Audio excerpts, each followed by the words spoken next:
Hello दोस्तों, कैसे हैं आप सब लोग। मेरा नाम है हिमांशु सांगवान। आप देख रहे हैं ओए पढ़ ले। ठीक है। मैं ना कल प्रीवियस ईयर देख रहा था, ये साइकोलॉजी वाला सेक्शन है जो पार्ट बी का। तो भाई मैंने पार्ट बी का जो 7 मार्च का शिफ्ट 1 का निकाला। मैं देख के ही चौंक गया यार, ये क्या क्या सोर्सेज इन्होंने क्वेश्चन उठा रखे हैं, है ना। फिर मैंने सोर्सेज ढूंढने का ट्राई किया हर क्वेश्चन का कि उठा कहाँ से रखे हैं। देखो, मैं उन स्टूडेंट्स में से या फिर उन टीचर्स में से नहीं हूँ कि जो कि क्वेश्चन देख लिया और आंसर देख लिया और बस पढ़ा दिया। नहीं, जब तक मैं आपको करेक्ट सोर्स नहीं प्रोवाइड कर पाऊंगा, है ना। अब क्योंकि जैसे टेक्स्ट बुक है, टेक्स्ट बुक में मेरे को आंसर दिख ही रहा है कि भाई इस क्वेश्चन का आंसर ये है, इतना आपको समझा सकता हूँ आराम से। पर फिर उस चीज का पता भी तो होना चाहिए कि उसका कंटेक्स्ट क्या है। ठीक है। तो मैंने कल ये सिर्फ स्टार्टिंग के 20 क्वेश्चन में 2 घंटे लगाए, 2 ढाई घंटे लगाए, उनके सोर्सेज निकाले, कहाँ कहाँ से वो क्वेश्चन उठाए गए हैं। देखो, हर चीज का सोर्स नहीं मिल सकता, ये बात है ना।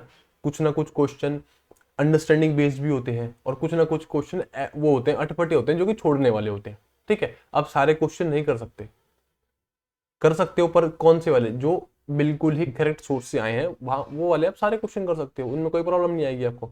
ठीक है। तो अभी आपको मैं क्या दिखाने वाला हूँ, 20 क्वेश्चन दिखाने वाला हूँ। उनका जो मेरा मेन मोटिव रहेगा, आपको सोर्स दिखाने की, भाई क्वेश्चन कैसे बनता है, कैसे उठाया गया है ना। और आपको जब चैप्टर पढ़ना है, जब आपको एनआईएस पढ़नी है, और इसका मतलब जो भी मैं आज कराऊंगा, इसका कुछ भी ऐसा मतलब नहीं है कि आपको एनआईएस नहीं करनी। एनआईएस तो एक ऑथेंटिक सोर्स है, वो करना ही करना है। और आप ये नहीं मान के चल सकते कि अगर आपके पास 100 क्वेश्चन है, आपके पास 100 क्वेश्चन है जो कि पार्ट बी में आते हैं, तो सिर्फ आप एनआईएस के बलबूते पे कर जाओगे, नहीं, है ना। बहुत सारे मल्टीपल सोर्सेज आपको रखने पड़ेंगे। क्यों? क्योंकि पार्ट बी है, कोई सिलेबस नहीं है डिफाइंड। ठीक है। तो आपको जो ये एनआईएस है वो तो करनी करनी पड़ेगी। प्लस इसका जो सॉल्यूशन है कि भाई बहुत सारे जब सोर्सेज निकलेंगे, जो कि जैसे जैसे कि आपको दिखाऊंगा, इसका सॉल्यूशन क्या हो सकता है ये आपको मैं ना वीडियो के लास्ट में बताऊंगा। ठीक है। तो पहले हम देख लेते हैं क्वेश्चन जितने भी हैं। चलो भाई, छोटा हो जा भाई हिमांशु। ज्यादा छोटा हो गया। ठीक है। इसका तो आंसर दिख ही रहा है, रुक जाओ एक बार। ठीक है। देखो, ये इंग्लिश में है। Dash seeks to measure quantitative differences in cognitive abilities by using tests that indicate और predict cognitive abilities. Psychometric approach, behaviouristic approach, Piagetian approach और बेलिलीज अप्रोच। अब देखो, हिंदी वाले देख लेना भाई पॉज करके। हो जाए हिंदी में, हिंदी वाले भाई पॉज करके देख लेना। ठीक है, इसको देख लो और पॉज करके, मैं वापस इंग्लिश में स्विच कर रहा हूँ अभी।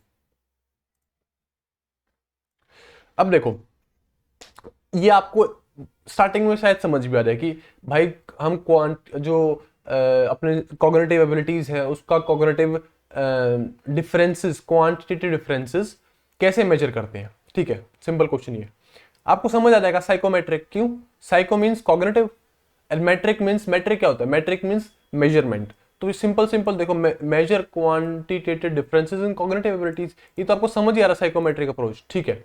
पर बिहेवियरिस्टिक अप्रोच, पियाजिन अप्रोच और बेलिलीज अप्रोच, जब मैं क्वेश्चन पढ़ता हूं तो ये देखता हूं यार, ये बाकी भी से ना कहीं से उठाए हैं, है ना। ये बाकी जो ऑप्शन है ना, इसने कहीं ना कहीं से उठाए हैं, और देखते हैं अब कहां से उठाए। देखो, सिर्फ 17% ने इसका आंसर करेक्ट दिया है, जबकि मुझे लगता है कि ये मैक्सिमम ऑफ द बच्चे इसका आंसर करेक्ट दे देंगे। ठीक है। अब आ जाए, एक बार मैं जरा आपको दिखाऊं। ठीक है। देखो, ये मुझे डॉक्यूमेंट मिला, इस जितने भी डॉक्यूमेंट्स है ना, ये आपको ना चाहे तो एक ही पीएल जो पीडीएफ है, इसमें मैंने सबके स्क्रीनशॉट जमा कर रखे हैं, और ये आपको टेलीग्राम पे मिल जाएगी। और जो इसका मेन सोर्स है वो भी आपको टेलीग्राम पे मिल जाएगा। ठीक है, टेलीग्राम ग्रुप पे। देखो, कंसेप्ट कॉग्निशन है, ठीक है, ये हमको पता है, इसमें परसेप्शन होती है और सेंसेशन होती है, काफी सारी तरह की चीज होती है, हमें पता है इसमें। ठीक है। अब देखो, approaches to study cognitive development, अब ये उठाया कहाँ कहाँ से गया ये देख लो। मेरा यहाँ पे मेन रोल समझाने का नहीं है, समझाने की क्लास अलग से लेंगे, ये बस बताने के लिए कैसे कैसे क्वेश्चन उठाए जा रहे हैं। ठीक है। चलो, अप्रोचेस टू क्या, देखो, they are different approaches to study cognitive development, they are classical approaches. ठीक है। कौन कौन सी? एक तो बिहेवियरिस्ट अप्रोच बताई, एक साइकोमेट्रिक अप्रोच, एक पियाजिन अप्रोच। 3 अप्रोच। सीधा पूछ लेगा which of the following is the classical approach of studying cognitive development? Behaviouristic approach, psychometric approach, Piagetian approach. ठीक है। न्यूअर अप्रोच कौन सी? Information processing approach, cognitive neuroscience approach और सोशल कंटेक्चुअल अप्रोच। ठीक है। बिहेवियरिस्टिक अप्रोच आप हमको पता है कौन कौन सी वाली, क्लासिकल कंडीशनिंग और ऑपरेंट कंडीशनिंग, जो कि पैवलोव और स्किनर जी ने दी थी। ठीक है, साइकोमेट्रिक अप्रोच जो हमने अभी पढ़ी कि जस्ट कि हमारे कॉग्निटिव एबिलिटीज को मेजर किया जाता है, ये चीज। ठीक है, इसमें और देखो, इसमें देखो डेवलपमेंटल टेस्ट जो चीज लिखने की वो लिखवा पता भी चलूंगा। ठीक है, एक तो ये चीज लिखनी है आपको, क्लासिकल अप्रोचेस कौन कौन सी होती है, न्यू अप्रोचेस कौन कौन सी होती हैं। ठीक है, इनमें सीधा ऑप्शन पूछ लेगा, आपको करना है। Developmental tasks are psychometric test that compare a baby's performance on series of non-verbal tasks with the standardized norms of particular ages। इसको डैश दे देगा, dash are the psychometric test. कौन से वो साइकोमेट्रिक टेस्ट है जो चाइल्ड के baby का परफॉर्मेंस नापते हैं। ठीक है, based on non verbal test और विद स्टैंडर्डाइज्ड नॉर्म्स। ठीक है, उसके बाद अब देखो इनको ना, इसमें क्लासिकल अप्रोच में सीधे जहां से इनके पास सोर्स यही था। ठीक है, इनको बस एक बिहेवियरिस्टिक अप्रोच दिखा, साइकोमेट्रिक अप्रोच और पियाजेन अप्रोच, इनको चौथा ऑप्शन दिखेगा नहीं। चौथा ऑप्शन वो इसमें से डाल सकते थे, बट इन्होंने इसी में से बना दिया। एग्जांपल इसको दिया ना, बेलिली स्केल ऑफ इन्फेंट डेवलपमेंट, इन्होंने इसी को चेंज करके बस देखो ये कर दिया, इन्होंने इसी को चेंज करके बेलिली अप्रोच बना दिया, जो कि बेलिली अप्रोच कोई होती नहीं है ना। बेलिली स्केल ऑफ इन्फेंट डेवलपमेंट होता है। ठीक है, ये एक याद रखना, बेलिली ने स्केल किसके लिए बनाया, इन्फेंट डेवलपमेंट के लिए बनाया, जो कि उनकी मेंटल और मोटर डेवलपमेंट को नापती है। ठीक है, तीसरा पियाजेन अप्रोच हमें पता ही है, वही वाला पियाजेन अप्रोच वही है, 0 से 2, 2 से 5, 2 से 7, 7 से 12, वही चीज है। ठीक है, इसमें कुछ नया नहीं, पियाजेन अप्रोच में वही पियाजेन अप्रोच वही चीज, सेम चीज है। ठीक है, एक बार देख लो आप लोगों को, दिख रहा है कि दिख रहा है। चलो ठीक है, उसके बाद देख लो भाई, न्यू अप्रोचेज हैं। इंफॉर्मेशन प्रोसेसिंग अप्रोच, एनआईएस पढ़ोगे उसमें आ जाएगी। कॉग्निटिव न्यूरोसाइंस अप्रोच में क्या कहते हैं कि इसमें हम बेसिकली देखते हैं कि हमारा जो माइंड का, ब्रेन का कौन सा पार्ट हमारी किस स्किल्स के लिए, फिर किस स्पेसिफिक एस्पेक्ट के लिए रिस्पॉन्सिबल है ना। लाइक अगर आपने एनएस पढ़ी होगी, उसमें ब्रोंकाज एरिया आया होगा, रेनिकेज एरिया आया होगा, है ना, जो कि स्पीच वगैरह इन सब के लिए क्या बोलते हैं, वो इंग्लिश वाली जो है ना बुक, इंग्लिश वाला ब्लॉक कौन सा 503 है, लैंग्वेज वाला, उसमें मिलेगा वो। ठीक है, और social contextual approach, social contextual कि हम कैसे अपने आसपास के केयर गिवर्स, अपने पेरेंट्स, इन सब से सीखते हैं। ठीक है, तो ये सारी चीज थी इस वाले क्वेश्चन में, ये आपको दिखाना चाह रहा था मैं। चलो जी वापस आ जाओ। ठीक है, देखो इन्होंने साइकोमेट्रिक अप्रोच उसमें मिल गया, बिहेवियरिस्टिक अप्रोच, पियाजेन अप्रोच देने का वो जो नीचे वाले ऑप्शन 3 थे, नीचे वाले जो न्यू अप्रोचेस थी उसमें दे सकते थे, बट इन्होंने खुद से एक बेलिलीज अप्रोच बना दिया और वो डाल दिया। ठीक है,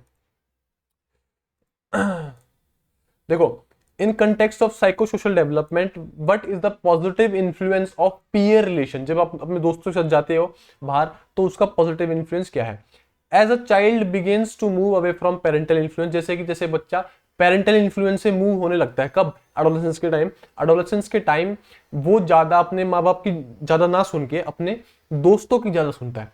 ठीक है, the peer group opens up new perspective. बिल्कुल भाई, जब अपने दोस्तों के साथ बैठोगे, उनका एक नया पॉइंट ऑफ व्यू लोगे, है ना, और नया पर्सपेक्टिव लोगे, तो आपका एक नया व्यू ओपन होगा, है ना, आपके सोचने की क्षमता बढ़ेगी। And frees them to make independent judgement, बिल्कुल सही है, और आप एक इंडिपेंडेंट जजमेंट ले पाओगे। ठीक है, पहला बिल्कुल सही है। Tendency to reinforce unfavourable attitude towards a member of certain racial ethnic groups, कि मतलब अपना अनफेवरेबल एटीट्यूड मतलब कि चाहे वो डिस्क्रिमिनेशन हो गया, चाहे वो डांटना हो गया, चाहे वो लड़ाई होगी, वो किसके ऊपर थोपना, रेशियल और एथनिक ग्रुप्स जो भी होते हैं, है ना, जो पिछड़े हुए तबके होते हैं, उनके ऊपर अगर आप ऐसा करना चाह रहे हो कि उनपे अपना अनफेवरेबल एटीट्यूड जमा रहे हो, तो क्या वो पॉजिटिव इन्फ्लुएंस है।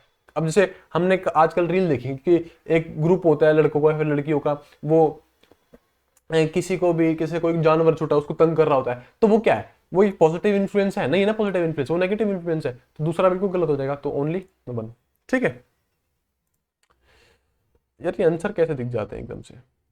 ठीक है, अब देखो भाई, ये जो निमोनिक स्ट्रेटेजीज है, इस पे मैंने बहुत सारी चीजें निकाल के देखी, इग्नू वाले नोट्स निकाल के, इग्नू वाले नोट्स तो क्या जो ऑनलाइन निकलते हैं भाई ना, तो इग्नू वाले 3-4 पीडीएफ निकाल के देखी, 3-4 बुक निकाल के देखी, और ऑनलाइन भी देखा, तो वहां पे ना मेरे को एज सच कि बिल्कुल ही एग्जैक्ट चीज नहीं मिल पाई अब इन्होंने ये मुझे ये नहीं पता लगा कहाँ से, पर हाँ एक बेसिक आइडिया है निमोनिक्स का। जब आप पढ़ लेंगे NIS का, जब आप काफी सारे क्वेश्चन कर लोगे तो आपको निमोनिक्स का एक बेसिक आइडिया लग जाएगा।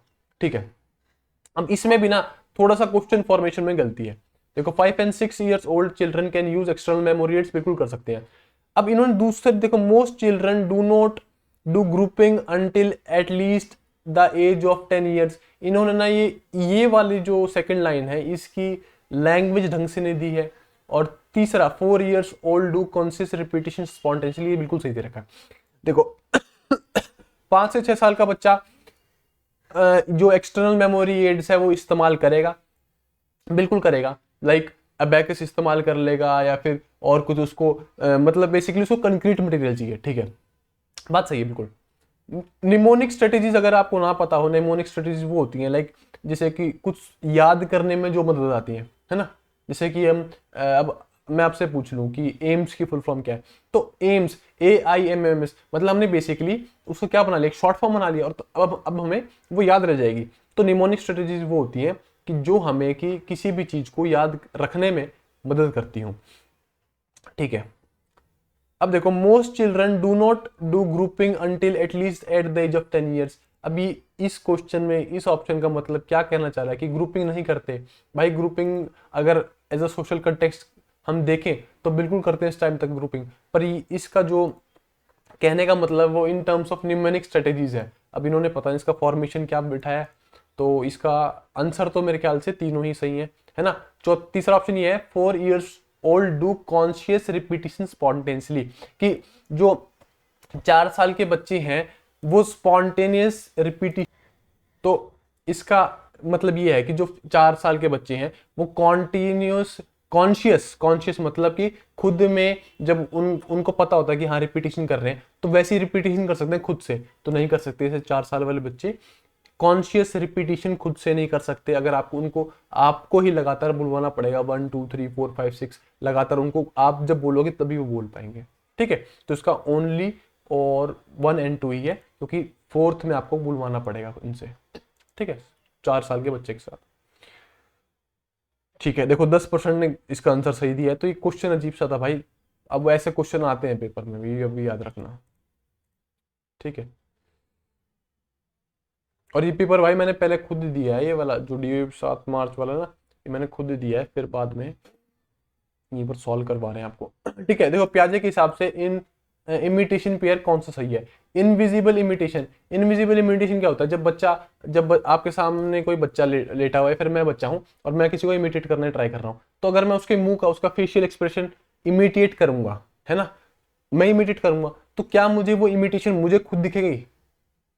अगर मैं किसी का फेस इमिटेट कर रहा हूँ, किसी का मुंह बनाने का ट्राई कर रहा हूँ, तो क्या वो जब मैं मुंह बनाऊंगा क्या वो मुझे खुद दिखेगा, नहीं दिखेगा, तो वो आ जाएगा इनविजिबल इमिटेशन में, है ना। अगर मैं इमिटेट करूं और मेरे को ना दिखे तो वो आ जाएगा इनविजिबल इमिटेशन में।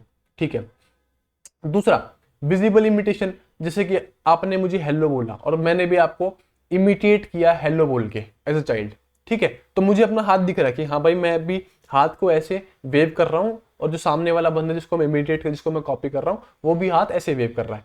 ठीक है, तो क्या हो जाएगा, ये हो जाएगी विजिबल इमिटेशन। बात क्लियर, तो दोनों सही है इसके ऑप्शन।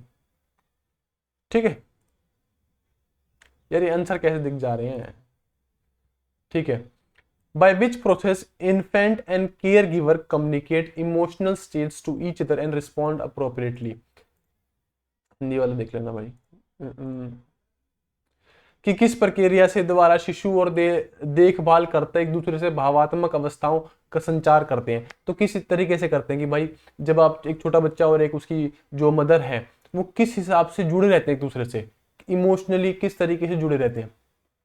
आ जा भाई इंग्लिश में। सेपरेट रेगुलेशन गलत है भाई, डिस्टिंक्ट रेगुलेशन गलत है, डिटैची, तो ऑप्शन ही सारे गलत दे रखे हैं। म्यूचुअल रेगुलेशन, म्यूचुअल का मतलब क्या पता है आप लोगों को, म्यूचुअल का मतलब पता है, बताओ मुझे। म्यूचुअल मतलब एक म्यूचुअल फ्रेंड्स होते हैं, है ना, देखिए ना म्यूचुअल फ्रेंड्स क्या, जैसे कि आपका कोई फ्रेंड है, आपका कोई फ्रेंड है और उस फ्रेंड का कोई फ्रेंड, तो म्यूचुअल फ्रेंड्स आ जाएंगे। ठीक है, तो जब आप अब म्यूचुअल फ्रेंड्स हुए क्यों, क्योंकि आप एक कॉमन फीलिंग शेयर कर रहे हैं। ठीक है, तो म्यूचुअल का मतलब ये है कि जब आप दो कोई भी बंदे एक दूसरे के लिए म्यूचुअल मतलब कि एक सेम फीलिंग शेयर करते हैं, उसे कहते हैं म्यूचुअल। ठीक है, तो म्यूचुअल से मतलब है कि उसका जो म्यूचुअल का लिटरली मीनिंग है उससे ही आंसर आ रहा है इसका। तो ठीक है, इसको बंद कर दूं क्या? अभी भी आंसर दिख रहा है, फिर फायदा ही क्या? भाई ये आंसर को इग्नोर करना, मैं दिखाना चाह रहा हूँ कैसे क्या अपने अटेम्प्ट कैसे करते हैं क्वेश्चन को। In the context of physical development in adolescence which of the following state describe maturation. ये आपको जब एनआईएस पढ़ोगे ना, मैंने इसमें बस वही सोर्सेज दिखाए हैं जो एनआईएस के बाहर की हैं। ठीक है, तो एनआईएस जब पढ़ोगे इसमें आ जाएगा, it takes about 4 years for both the genders. ठीक है भाई, मैच्योरेशन के लिए 3-4 साल लगते हैं, बिल्कुल लगते हैं। Physical changes in both and boys and girls during puberty include adolescent growth spurt. एकदम से ग्रोथ में तेजी आती है, एकदम से ग्रोथ में मतलब एक बूस्ट की तरह बढ़ता है, उसे कहते हैं ग्रोथ स्पर्ट। तो दोनों ही बिल्कुल सही है। ठीक है, जो भाई वैसे क्वेश्चन है जो कि बिल्कुल ईजी है, ज़्यादा ध्यान नहीं देना, जो मैं आपको दिखाना चाह रहा हूँ वो देखो। ठीक है, अब देखो ये तो बेसिक क्वेश्चन है कि benefit of friendship for children. बच्चों के लिए फ्रेंडशिप का क्या बेनिफिट होगा? Children enjoy school more with friends, बिल्कुल कर देंगे। Children are source of help and self validation, मतलब बच्चों को, एक बार हिंदी वाले भी देख लो,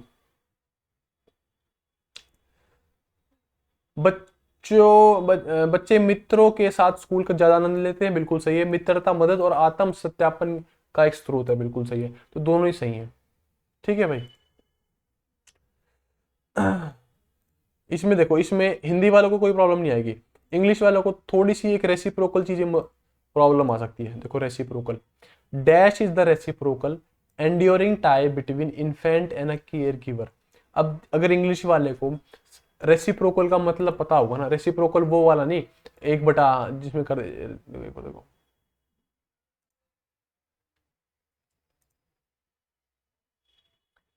कहाँ गया पेन, इसमें है ही नहीं क्या? रेसिप्रोकल ये नहीं होता, मतलब इंग्लिश मैथ में तो होता ही है रेसिप्रोकल। ये 5 को 1/5 कर दिया, यार क्या चल रहा है ये? 2 सेकंड रुकना। चलो भाई भाई, पता नहीं क्या प्रॉब्लम होगी थी, चलो स्टार्ट हो गया ना। हाँ देखो, रेसिप्रोकल का जिसको असली असल में मतलब पता है हिंदी में, वो तो कर देगा इसको, बट जिसको रेसिप्रोकल का मतलब वो शायद फंस सकता है। देखो, रेसिप्रोकल इन्वॉल्विंग टू और मोर पीपल और groups who agree to help each other और behave in the same way towards one another. तो ऐसा कौन सा है जिसमें इन्फेंट और केयर गिवर एक दूसरे के साथ मिलजुल कर एक सेम फीलिंग शेयर करेंगे और एक दूसरे की हेल्प करेंगे? तो क्या है भाई, अटैचमेंट है ना, लगाओ। बाकी ऑप्शन से भी कर सकते थे, है ना, बाकी तो ऑप्शन लग नहीं रहे अच्छे से। ठीक है, जेंडर कंसिस्टेंसी। जेंडर कंसिस्टेंसी देखो, अब इसकी थ्योरी अगर आपको ना पता हो तो कोहलबर्ग ने दी थी, मैं आपको निकाल के दिखा देता हूँ। ये हो गया था निमोनिक्स का, ये बार डाल दिए इसमें, एक छोटा सा मैंने पोर्शन डाल दिया, वो देख लेना। देखो, जेंडर कंसिस्टेंसी की जो थ्योरी थी वो कोहलबर्ग ने दी थी, और इसका नाम पता है क्या था? इसका नाम था Kohlberg's cognitive development theory of gender.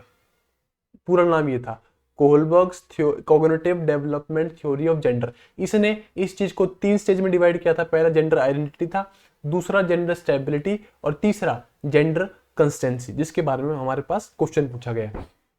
ठीक है, पहला तो देखो, जेंडर आइडेंटिटी में क्या था कि बच्चा अपने आसपास में एनवायरनमेंट में देखे, स्टार्टिंग में बच्चा पैदा हुआ, वो स्टार्टिंग में एनवायरनमेंट में देखेगा कि भाई कौन सा, कि लड़के किस हिसाब से काम कर रहे हैं, लड़कियां किस रूप से काम कर रही हैं, वो देखेगा खुद से। ठीक है, उसके बाद उसको ये लगेगा, जेंडर आइडेंटिटी जो फर्स्ट स्टेज है, इसको मैं थोड़ा ऊपर ऊपर से बता रहा हूँ, जिस दिन फुल डिस्कस करेंगे उस दिन बताऊंगा। ठीक है, तो इस जो फर्स्ट के हिसाब से जेंडर आइडेंटिटी है, फर्स्ट के हिसाब से ये है कि बच्चे को अभी भी पता नहीं होगा कि जेंडर एक कांस्टेंट चीज है। और भाई जिसको भी नहीं पता ना, जेंडर एक सोशल कंस्ट्रक्ट है, मतलब कि जेंडर सोसाइटी ने बनाया है, और जो सेक्स है वो एक है बायोलॉजिकल कंस्ट्रक्ट, मतलब कि जो प्रकृति ने बनाया है। ठीक है, तो जेंडर आइडेंटिटी के हिसाब से बच्चे को अभी तक लगता रहेगा कि जेंडर चेंज हो सकता है, और वो जब भी किसी को देख लेगा, उसका कोई दोस्त है, उसका कोई दोस्त राहुल है, तो वो राहुल को बोलेगा राहुल एक लड़का है। ठीक है, जब किसी को बताएगा ना कि हाँ भाई मेरा एक दोस्त है वो एक राहुल, वो एक लड़का है, वो बताएगा सबको। ठीक है, क्योंकि उसको लगता है कि जो जेंडर है वो चेंज हो सकता है इस टाइम तक। जेंडर स्टेबिलिटी, उसको इस टाइम तक थोड़ा सा आइडिया ये हो जाएगा कि जेंडर को चेंज नहीं कर सकते, जेंडर वेरिएबल नहीं है, ठीक है। और जो बॉय है वो बड़े होके मैन में कन्वर्ट होंगे, और जो गर्ल है वो बड़ी होगी वुमन में कन्वर्ट होंगी, ठीक है। और जेंडर कंसिस्टेंसी, इस टाइम तक वो पूरा समझने लग जाता है कि जेंडर को चेंज नहीं किया जा सकता, ठीक है। और ये स्टेज देखो लिखी भी हुई है कि 5 से 7 साल पे आ जाएगी स्टेज, ठीक है। इसको एक सेक्स क्या बोलते हैं, रुको एक बार, सेक्स कैटेगरी कॉन्स्टेंसी भी कहते हैं ना, सेक्स कैटेगरी कॉन्स्टेंसी, तो इसको भी लिख लेना साथ में, क्लियर बात। और इसमें क्योंकि इसको पता लग जाएगा कि भाई जेंडर चेंज नहीं हो सकता, तो ऐसा नहीं है कि अगर राहुल अगर लड़कियों की ड्रेस पहन के कल को नाचने लग जाए तो वो लड़की बन जाएगा, ऐसा नहीं हो सकता, ठीक है। ऐसा इसको समझ आ जाएगा 5 से 7 साल की उम्र तक, क्लियर है भाई बात।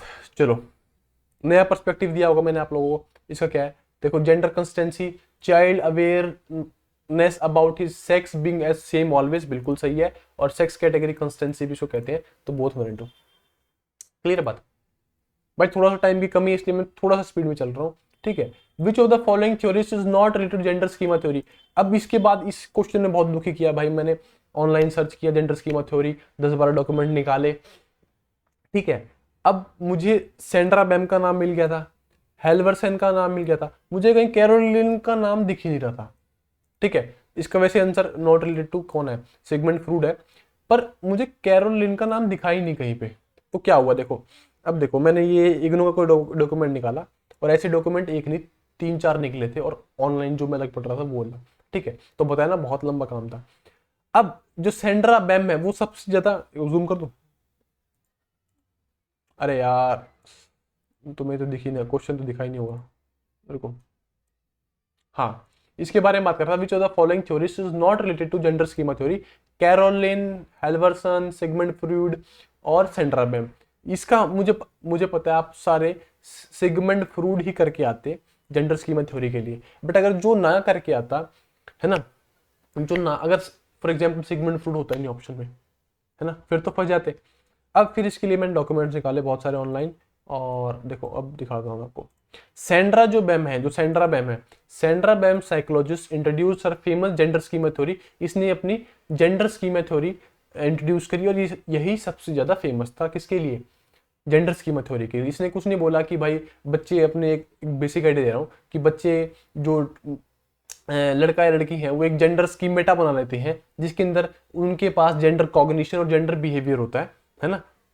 कहाँ से, जो कि वो एनवायरनमेंट से देख के सीखते हैं कि भाई जेंडर के हिसाब से जेंडर कॉग्निशन में वो वही चीज डाल देंगे, लाइक कि भाई एग्जाम्पल के तौर पे, वो कोई भेदभाव नहीं है, एक एग्जाम्पल के तौर पे कि भाई जेंडर कॉग्निशन में लाइक डाल दिया, जिस सोसाइटी में ऐसा लगता है कि बच्चे लड़के मैथ्स में तेज होते हैं, है ना, जो कि बस हवा वाली बात है, नहीं होते, तो उसमें डाल देगा वो, है ना। जेंडर बिहेवियर, जेंडर बिहेवियर में लाइक, अब लड़कियों को क्या लगेगा कि लड़कियां नाजुक होती हैं, जैसे अगर मैं छोटी लड़की हूँ, या फिर और कोई भी छोटी लड़की है, वो देखेगी कि भाई लड़की नाजुक होती है, वो भाई सोसाइटी ही सिखाती है उसको, ठीक है, कोई बताता नहीं है, तो वो जेंडर बिहेवियर में डाल देगी, तो थोड़ा सा वो नाजुक फील करना स्टार्ट कर देगी, समझ रहे हो ये चीजें। उसके बाद जो सेंड्रा बैम ने, ये भाई बहुत इंपॉर्टेंट है, ये सारे लिख लेना, इसने 4 जेंडर कैटेगरीज प्रोवाइड करी, सीधे सीधे क्वेश्चन आ जाएगा, आंसर आपको कर देना है। 4 कैटेगरी ये याद रखनी है, और इसमें कैसे कैसे ये इन्होंने अब चीजें अप्लाई होती हैं वो याद रखनी। देखो लिख लो, पहले बता रहा हूँ 4 कैटेगरी कौन कौन सी है, सेक्स टाइप इंडिविजुअल्स, दूसरा क्रॉस सेक्स टाइप इंडिविजुअल्स, तीसरा एंड्रोगाइनस इंडिविजुअल्स, और चौथा अनडिफरेंशिएटेड इंडिविजुअल्स। ये 4 सेक्स टाइप इंडिविजुअल्स में लाइक कि जब बच्चा अपना जेंडर पहचान लेगा, ठीक है, तो वो अपने ही जेंडर के हिसाब से उसकी स्कीमेटा अप्लाई करेगा, सेक्स टाइप इंडिविजुअल्स, ठीक है, जो जेंडर मेरा है मैं उसी जेंडर के हिसाब से स्कीमेटा कौन कि जो जेंडर का रोल क्या होता है एनवायरनमेंट में, जेंडर को बिहेवियर कैसा करना, जो कि मैंने एनवायरनमेंट सीखा है, तो मैं वही अप्लाई करूंगा, ठीक है। क्रॉस सेक्स टाइप इंडिविजुअल्स, इसमें क्या होगा, क्रॉस सेक्स मतलब कि जेंडर स्कीमेटा वो अपोजिट जेंडर का लगाएगा, लाइक आजकल काफी सारे से लड़के हैं, तो होता है ना कि यार थोड़ा सा वो लड़की साइड बिहेव करते हैं, होता है ना, वो अपने आजकल रील्स में भी देखा हुआ, हर जगह चल रहा है, वो आपने देखा हुआ कि थोड़ा सा वो काफी सारे क्या कुछ लड़के होते हैं जो थोड़ा सा लड़की की साइड, मतलब लड़की साइड क्या मतलब कि लड़की की तरह बिहेव करते हैं ना, तो वो क्रॉस सेक्स टाइप्स हो जाएंगे। ठीक है, और भाई इसका प्योर ना रिलेशन समझाने से है। ठीक है, एंड्रोगाइनस, एंड्रोगाइनस होता है कि जो जो एंड्रोगाइनस का लिटरली मीनिंग जो हिंदी में होता है वो होता है कि जो लड़का और लड़की दोनों की तरह बिहेव करे। ठीक है, तो एंड्रोगाइनस इंडिविजुअल से आपको पता लगा कि वो बंदे जेंडर स्कीमेटा किसका अप्लाई करेंगे, दोनों लड़कों का और लड़कियों दोनों का अप्लाई करेंगे। ठीक है, तो उनमें दोनों गुण मिलेंगे, लड़के वाले और लड़की वाले भी। ठीक है, अनडिफरेंशिएटेड इंडिविजुअल्स, अनडिफरेंशिएटेड इंडिविजुअल्स मतलब कि उनको पता ही नहीं है वो कौन सा जेंडर स्कीमेटा अप्लाई करेंगे, है ना वो लड़कियों को अप्लाई करते ना लड़कों का अप्लाई करते ना वो लड़कियों का अप्लाई करते। ठीक है, तो ये चीज होगी क्लियर। उसके बाद मार्टिन और हेल्वरसन ने भी अपनी एक जेंडर स्कीमेटा थ्योरी स्कीमेटा थ्योरी लाई। ठीक है, वो भी कंटेक्स्ट में नहीं है, वो आपको बाद में बताएंगे। अब देखो मार्टिन और हेल्वरसन, यहाँ पे सेंड्रा वेम का ऊपर नाम आ गया, हेल्वरसन का यहाँ नाम आ गया। हेल्वरसन का पूरा नाम लिख लो, चार्ल्स हेल्वरसन। अभी जो मार्टिन है ना, ये मार्टिन ही कैरोल मार्टिन लिन है। ठीक है, ये जो मार्टिन है ना, इस मार्टिन का पूरा नाम ही मैं ढूंढता रह गया, फिर मुझे बाद में पता लगा कि जो मार्टिन है ना, इसका नाम पूरा कैरोल मार्टिन लिन है, इसका पूरा नाम। ठीक है, क्लियर होगी बात? तो चलो, तो भाई कैरोलिन मार्टिन ने, हेल्वरसन ने भी दी थी थ्योरी, और इस थ्योरी में वो आगे डिस्कस कर लेंगे कि जो भी था। सेंड्रा मैम ने भी दी थी, सिगमंड फ्रूड ने नहीं दी थी। ठीक है, birth trauma with in 15 days of the birth, 2 days of the birth, with in 5 days of the birth. देखो ये सारे ऑप्शन दिख रहे हैं, with in 15, with in 2, with in 5, at the time of the birth होता है birth trauma, है ना। ठीक है भाई, चलो थोड़ा सा टाइम कम है इसलिए भाई फटाफट जो ऑप्शन जो क्वेश्चन मतलब का नहीं वो इतने टाइम देने का फायदा क्या। Pre operational thought, what is symbolic function. Symbolic function आपको पता है, जब एक क्या बोलते हैं सेंसरी मोटर चीज आती है 0 से 2 वाली, उसके बाद प्री ऑपरेशनल 2 से 7 वाली, उसमें एक सिंबॉलिक थॉट आता है। सिंबॉलिक थॉट में बच्चा अब क्या करता है, हर किसी चीज का जो भी उसको अच्छी लगती है उसका एक मेंटल रिप्रेजेंटेशन बनाता है, एक सिंबल बनाता है किसी माइंड में। ठीक है, दूसरा वो बनाता क्यों है, ताकि जो वो सिंबल है वो उसकी मदद कर सके किसी भी प्रॉब्लम का सॉल्यूशन में, या फिर उसको कुछ याद दिलाने में, वो चीज है ना। ये तो आपको पता ही है, तो दोनों भाई चीज लिखी हुई है। How many stages are there in children birth. अब देखो इसमें भी बहुत ही ज्यादा खराब चीजें मुझे मिली। खराब तो क्या, देखो इसमें मैंने बहुत सारे डॉक्यूमेंट्स निकाले, एक बार ये देख लो, ये भी लिख ले लो। प्री नेटल डेवलपमेंट की 3 स्टेजेस होती हैं, लिखो। ये सारा सारा बनाओ, बनाओ तो मतलब क्या, जो मैं बताऊंगा वो करना। Stages of pre natal development लिखो। ठीक है, उसमें 3 स्टेजेस बनाओ। पहले 0 से लेके 2 वीक्स तक जर्मिनल स्टेज, 3 से 8 लेकर एम्ब्रॉइक स्टेज, और 9 वीक से लेकर टिल बर्थ तक फीटल स्टेज। ठीक है, सिंपल सिंपल क्वेश्चन पूछेगा, the 2 week period after the conception, सीधा पूछ लेगा 2 week period after the conception is called dash, दे देगा ऑप्शन, दे देगा germinal stage, embryonic stage, foetal stage, सारे दे देगा ऑप्शन, जर्मिनल स्टेज। ठीक है, same applies to embryonic stage, उसमें भी सेम क्वेश्चन पूछ लेगा, और फीटल वाले में भी सेम क्वेश्चन पूछ लेगा। ये क्या था, प्री नेटल डेवलपमेंट। ठीक है, पर अब हमसे देखो क्वेश्चन क्या पूछा हुआ है यार, दिख कैसे रहा है, 2 सेकंड रुकना यार। ठीक है चलो भाई, भाई आज कई दिनों बाद सेटअप किया ना, फिर इसलिए दिक्कत आ रही है, थोड़ी सी दिक्कत आ रही है। चलो, पर देखो यहाँ पे अगर ध्यान से देखोगे क्वेश्चन क्या पूछा हुआ है, stages in child birth stages पूछे हुए हैं। ठीक है, देखो फिर इसके जस्ट नीचे में आया, ये 3 स्टेजेस हमने देख ली है। देखो ये देखो, the birth process is divided into 3 stages. इसमें क्या क्या स्टेजेस हैं ये देख लो। The first stage lasts from 12 to 14 hours and with cervix fully dilated, the woman ready to push the baby down the birth canal. Second stage is actual birth and can last from minutes to 3 hours. And third stage is the delivery stage of the placenta और after the birth. ठीक है, और ये भी याद रख लेना भाई, याद क्या रखना है, a new born baby weights इतना, और full time pregnancy last 38 41 42 weeks भी हो सकती है। ठीक है, एक चीज ये मिली। अब यहां से दूसरा डॉक्यूमेंट, क्योंकि मैंने स्क्रीनशॉट चिपका रखे हैं तो आपको नहीं दिख रहा होगा, इस लाइन से दूसरे डॉक्यूमेंट का स्क्रीनशॉट है। देखो, the infancy and the babyhood stage is the period between the birth to 3 years of human being. Birth normally starts when the fetus is prepared and there are 4 stages: dilation to cervix, moving down, emergence of the baby, discharge of the umbilical cord or placenta and contraction of the uterus and revival of the mother. ठीक है, इसमें 3 step जो starting में थे वही इसमें 3 step same है, बस चौथे में रिकवरी ऑफ द मदर या रिवाइवल ऑफ द मदर इन्होंने डाल दिया है।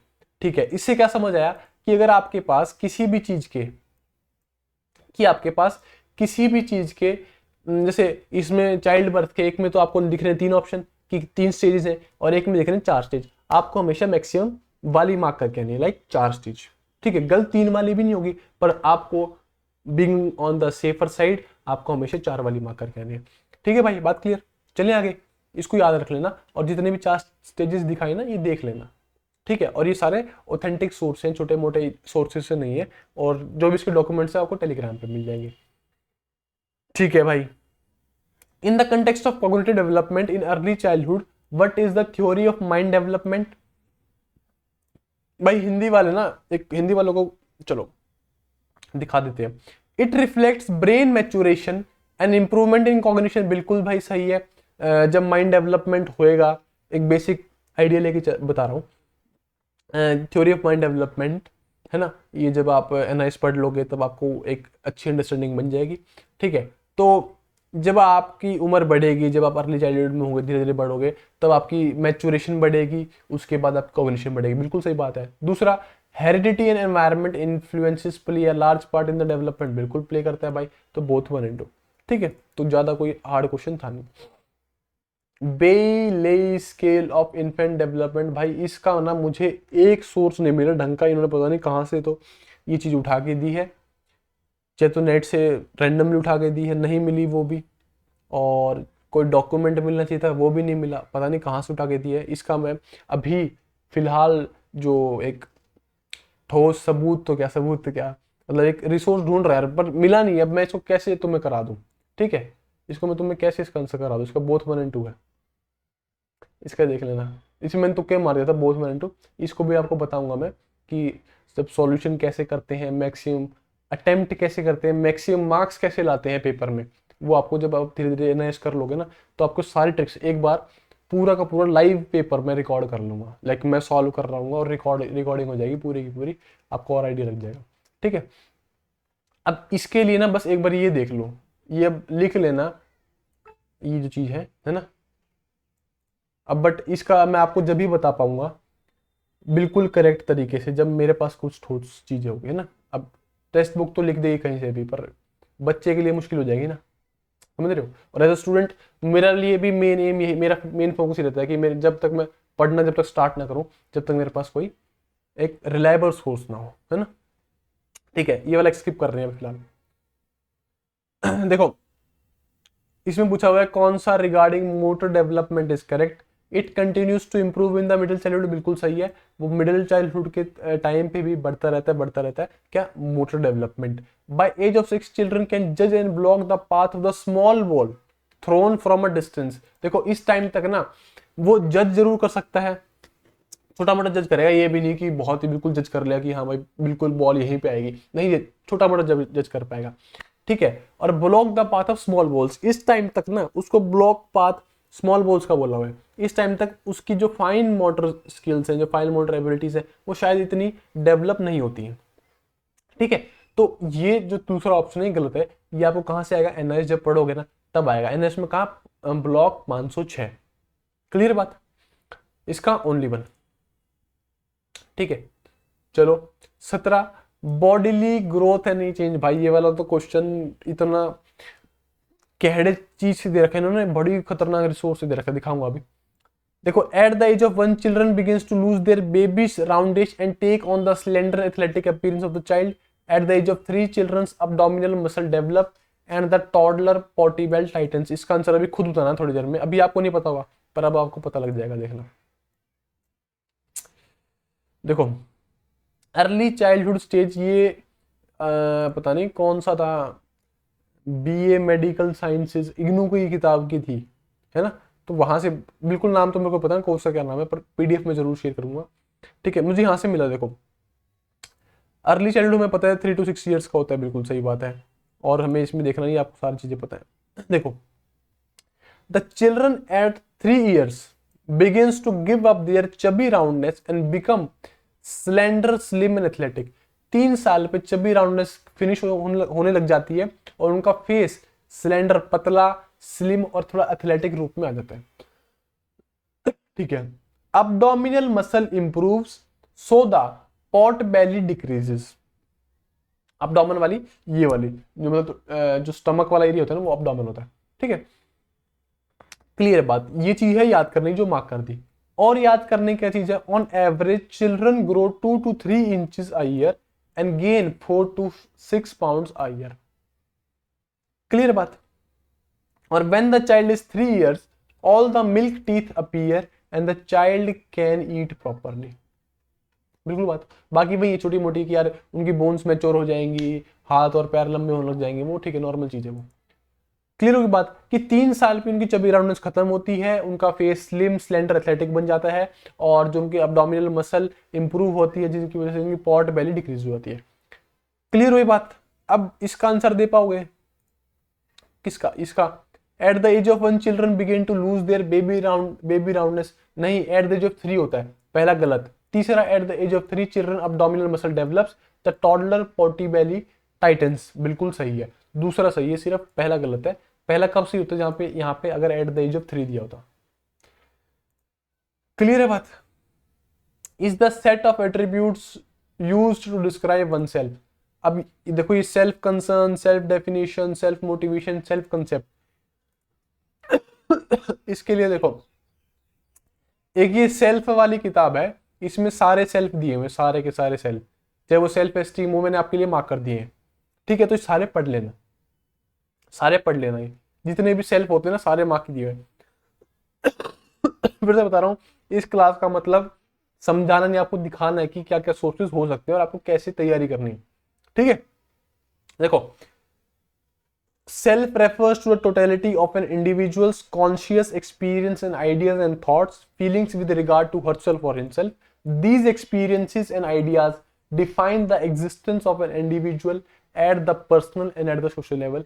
Self मतलब कि self है ना, तो मतलब self definition है, ठीक है। ऐसी पर्सनल आइडेंटिटी मैंने आपके लिए मार्क करके, पर्सनल सेल्फ, सोशल सेल्फ क्या होता है, और पूछ लेगा सोशल सेल्फ को और क्या कहते हैं। सोशल सेल्फ को फैमिलियल सेल्फ, सेल्फ और रिलेशनल सेल्फ भी कहते हैं।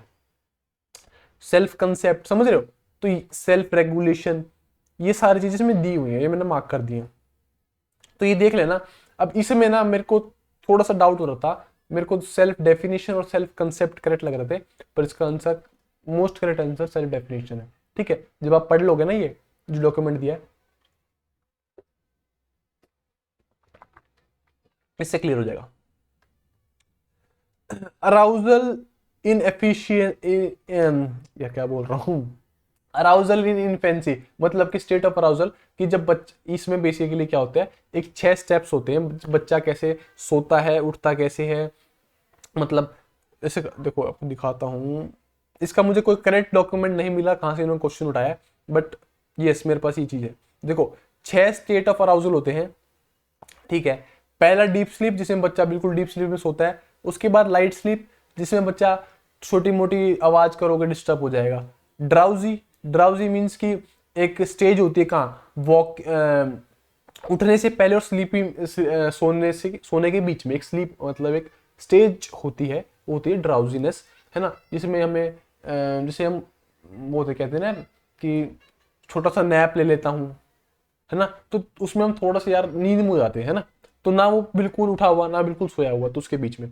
और quite alert, quite alert means कि जब बच्चा उठ जाता है, तो आप देखते हो थोड़ी देर शांत लेटा रहता है ऐसे और देखते रहता है आसपास, है ना, देखते रहता है। एक्टिव अलर्ट कि जिसमें बिल्कुल बच्चा जाग जाता है, एक्टिव अलर्ट और क्राइंग, ये स्टेजेस होते हैं, ठीक है। इरेगुलर स्लीप, इरेगुलर स्लीप कौन सी आएगी, इरेगुलर में स्लीप में आ जाएगा बेटा लाइट स्लीप आ जाएगा, ठीक है। ये आपको समझना पड़ेगा खुद से। अब muscle twitch but no major movement, muscle twitch मतलब, ट्विच का मतलब देख लो, twitch to make sudden movements often one that can not control, तो एकदम सडन मूवमेंट्स, ठीक है। तो मसल ट्विच इरेगुलर स्लीप में होंगे, अगर उसको नींद ही नहीं आएगी तो एकदम से सडन मूवमेंट करेगा, बिल्कुल करेगा बच्चा, पहला सही है। अलर्ट इनएक्टिविटी, अलर्ट इनएक्टिविटी यही है क्विक क्वाइट अलर्ट, जब बच्चा नींद से उठ जाएगा। तो मैंने बताया ना कैसे, आपने भी किसी बच्चे को नोटिस किया हुआ, तो आराम से बैठा रहेगा, बस सर हिला के देखता रहेगा आसपास, है ना। तो क्वाइट मूवमेंट मे move head limbs while working around, बस आराम से देखता रहेगा, है ना। तो इसका बोथ मॉनिटो, क्लियर बात। Last is involve in rough and tumble play, rough and tumble play कब, जब बच्चे अपनी शरीर का, अपने मोटर कैपेबिलिटीज का पूरा इस्तेमाल करते हैं और फुल्ली फिजिकली इन्वॉल्व होते हैं, वो होते हैं rough and tumble play, tumble play. Wrestling सही है, स्ट्राइक और चेज, चेज होता है पकड़म पकड़ाई सी होगी या फिर और कोई होगी, हिंदी में दिखा देता हूँ, और स्ट्राइक मारना, है ना, तो कुश्ती मारना पीछा करना, ये सारे ही है, तो तीनों हो जाएंगे, है ना, ठीक है। और एक बार मैं बड़ा हो जाता हूँ, 2 सेकंड रुको, ठीक है। तो समझ आया कि कैसे कैसे क्वेश्चन आ रहे हैं, और भाई ये तो 20 क्वेश्चन है, फिर मैंने आगे निकाल के देखे ना, बहुत सोर्सेज पता नहीं यार कहाँ कहाँ से इन्होंने उठा के दे रखे हैं, ठीक है। और इस सब का मतलब ये नहीं है कि आपको एनआईएस नहीं करनी, आपको एनआईएस तो करनी है, एनआईएस तो मस्ट है। और भाई 11th 12th की जो साइकोलॉजी पूछ रहे थे क्लास ही कर लो कि ना कर लो, कर लो, पर उसमें ज़्यादा टाइम वेस्ट मत करना। ज़्यादा टाइम वेस्ट करने का मतलब कि मैंने करी थी अपने टाइम पे 11th और 12th वाली 1-2 हफ्ते में, 2 हफ्ते मैक्सिमम, 2 हफ्ते तो बहुत ही बोल दिए, 1 हफ्ते में खत्म हो जाएगी 11th 12th दोनों की, ठीक है। उसमें वही छोटी मोटी बेसिक बातें, हार्वर्ड गार्डनिंग थ्योरी, प्याजे आ जाएगा, फिर एडोलेसेंस आ जाएगा, वही छोटी मोटी किताबें है ना, तो वो कर लेना, ठीक है। अब 42 मिनट की यहाँ क्लास होगी, 20 क्वेश्चन हम डिस्कस की है, ये मैंने आपको दिखा दिया कैसे क्वेश्चन आते हैं, ठीक है। और अभी हम कुछ दिनों में बस कुछ ही बच्चे लाइक लेने वाले हैं, लाइक मैं और अश्विनी सर, जिनको हम पर्सनली गाइड करेंगे डीसीपी पीआरटी के लिए, है ना। मतलब कि उसमें लिए आप हमारे साथ इन टच विद कॉल होगे, कॉल पे हमारे साथ बातचीत कर पाओगे, डेली डिस्कशन होंगी, आपको टारगेट्स दिए जाएंगे, आपको बताया जाएगा कि आपको डेली क्या करना है ना। और जितनी भी गलती आपकी मॉक टेस्ट में हेल्प की जाएगी, जितनी भी है, ठीक है। क्योंकि भाई एक पर्सनली चीज आ जाती है ना, तो फिर बच्चा भी एक अच्छा आउट परफॉर्म कर पाता है ना। तो ठीक है दोस्तों, यही बताना था आज की क्लास में। और मैथ की क्लास कल से फिर से आ जाएंगी, या फिर आए मतलब आई चुकी कल तक, हाँ, टाइम स्पीड एंड डिस्टेंस पे आ चुकी होगी, ठीक है। और साइकोलॉजी पे भी अब हम स्टार्ट करने वाले हैं कुछ, आपको आज दिखाने का पर्पस यही था कि कैसे कैसे क्वेश्चन आ रहे हैं, और एन स्टार्ट करवा देंगे थोड़े दिनों में, बस यही बताना था आपसे।